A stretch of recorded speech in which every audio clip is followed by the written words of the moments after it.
গরমে যখন হাঁসফাঁস অবস্থা এবং লোডশেডিংয়ের কবলে পুরো দেশ, তখন বিদ্যুৎ পরিস্থিতি নিয়ে সরকারের সরাসরি ও স্পষ্ট বক্তব্য সামনে এসেছে। বিদ্যুৎ, জ্বালানি ও খনিজ সম্পদ মন্ত্রী ইকবাল হাসান মাহমুদ টুকু স্পষ্ট জানিয়েছেন, এই মুহূর্তে লোডশেডিং ব্যবস্থাপনা এবং অপেক্ষা করা ছাড়া সরকারের হাতে সরাসরি কোনো তাৎক্ষণিক সমাধান নেই। মন্ত্রী জানান, সাগরে অবস্থিত ভাসমান এনএলজি টার্মিনালতে সম্প্রতি ঘটে যাওয়া অগ্নিকাণ্ডের পর থেকে জাতীয় গ্রিডে গ্যাস সরবরাহ মারাত্মকভাবে কমে গেছে। এর প্রভাব পড়েছে বিদ্যুৎ উৎপাদনে। চাইলে রাতারাতি নতুন গ্যাস কূপ থেকে গ্যাস তোলা সম্ভব নয়, আবার টার্মিনাল সচল না হওয়া পর্যন্ত আমদানি করা গ্যাসও নামানো যাচ্ছে না।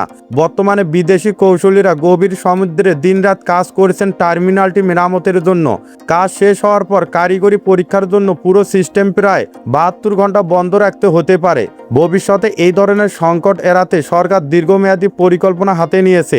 2029 সালের মধ্যে পায়রা, মংলা এবং হিরন পয়েন্টে নতুন টার্মিনাল বসানোর কাজ চলছে। পাশাপাশি সৌর বিদ্যুতের ব্যবহার বাড়াতে ব্যাটারি আমদানিতে ট্যাক্স কমানোর উদ্যোগ নেওয়া হয়েছে। তবে এই মুহূর্তে দেশবাসীকে লোডশেডিংয়ের এই তপ্ত রোদ সহ্য করে কিছুদিন অপেক্ষা করতেই হবে।